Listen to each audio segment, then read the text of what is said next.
ನಮಸ್ತೆ ಅಮ್ಮ. ಹೇಗಿತ್ತು, ಇವಾಗ ಹೇಗಾಗಿದೆಮ್ಮ? ಹಾಂ, ಏನು ಹೇಳ್ತೀರಾ ಕಸಾಕೋರ್ಗೆ? ಕಸಾಕೋರ್ಗೆಲ್ಲ ಕ್ಲೀನ್ ಮಾಡಿ ಬಂದು ಅವೆಲ್ಲ ಇದು ತುಗಿಸ್ತು ಅಂತ ಹೇಳ್ತೀವಿ.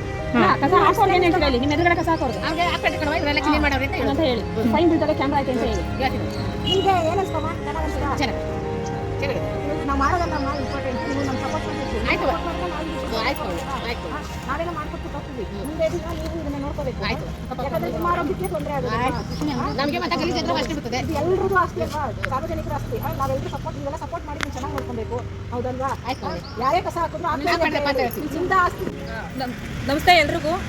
Ward number 12 Raju sir ward ಇದು ಬಂದು ಇಲ್ಲಿ ನಗರಸಭೆಯವರೆಲ್ಲ ನಿಮಗೋಸ್ಕರ ಕ್ಲೀನ್ ಮಾಡಿದ್ದಾರೆ. ದಯವಿಟ್ಟು ಎಲ್ಲರೂ ಸಹಕರಿಸಿ ಆಯಿತಾ. ಅನಾರೋಗ್ಯ ಜಾಸ್ತಿ ಹರಡ್ತಾ ಇರೋದ್ರಿಂದ ಪ್ರೊಟೆಕ್ಟ್ ಮಾಡಿದ್ದಾರೆ ನಿಮ್ಮೆಲ್ಲರಿಗೋಸ್ಕರ. ಕಸ ಅಂತ ದಯವಿಟ್ಟು ಹಾಕ್ಬಿಡಿ. ಕ್ಯಾಮ್ರಾ ಎಲ್ಲ ಹಾಕ್ಸಿದ್ದಾರೆ. ನೀವು ಯಾರು ಕಸ ಮೇಲಿಂದ ಎಸ್ಬಿಟ್ಟು ಗಾಡಿಲಿ ಹೋಗ್ತಾ ಎಸೆಯೋದು ಎಲ್ಲ ಮಾಡಿದ್ರೆ ನಿಮ್ಗಳಿಗೆ ಫೈನ್ ಅಂತೂ ಖಂಡಿತ ಆಗ್ತಾರೆ. ನಾನೇ ಸ್ವಲ್ಪ ನಿಂತ್ಕೊಳ್ಳೋದಕ್ಕೆ ಸುಸ್ತಾಗ್ತಾ ಇತ್ತು ಆಯಿತಾ. ಬಿಸಿಲಲ್ಲಿ ಹೆಣ್ಮಕ್ಳು ಇಷ್ಟೊಂದು ಟೈಮ್ ಕೊಟ್ಟು 2 ಅವರಿಂದ ಕೆಲಸ ಮಾಡಿ ಕ್ಲೀನ್ ಮಾಡಿಸಿ ಎಲ್ಲ ಮಾಡಿದ್ದಾರೆ. ಹಾಗಾಗಿ ಎಷ್ಟು ಕಷ್ಟ ಆಗುತ್ತೆ ಅಂತ ನೀವು ಅರ್ಥ ಮಾಡ್ಕೊಳ್ಳಿ. ನಿಮ್ಮ ಸರ್ಕಾರದವರೇ ನಿಮ್ಮ ಮನೆ ಮುಂದೆನೇ ಗಾಡಿ ಬಂದು ಅವ್ರಿಗೆ ಸ್ಯಾಲ್ರಿ ಕೊಟ್ಟು ಮನೆ ಹತ್ರನೇ ಕಲೆಕ್ಟ್ ಮಾಡ್ಕೊಂಡು ಕಸನ ತಗೊಂಡೋಗೋಷ್ಟು ಸರ್ಕಾರ ನಿಮಗೆ ಮಾಡಿಕೊಟ್ಟಿದೆ ಪ್ರೊಸೀಜರ್ನ. ಆದರೂ ಕೂಡ ನೀವು ತಂದು ಇಲ್ಲಿ ಹಾಕೋಂಥದ್ದು ತಪ್ಪಲ್ವಾ? ನಿಮ್ಗೆ ಇಷ್ಟೊಂದೆಲ್ಲ ಅನುಕೂಲ ಮಾಡಿಕೊಟ್ಟು ದಯವಿಟ್ಟು ತಂದು ಕಸನೆಲ್ಲ ಹಾಕಬೇಡಿ, ಏನು ಹಾಕಬೇಡಿ. ಅವ್ರಿಗೆ ಸಹಕರಿಸಿ ನಗರಸಭೆಯವ್ರಿಗೆ. Thank you ma'am.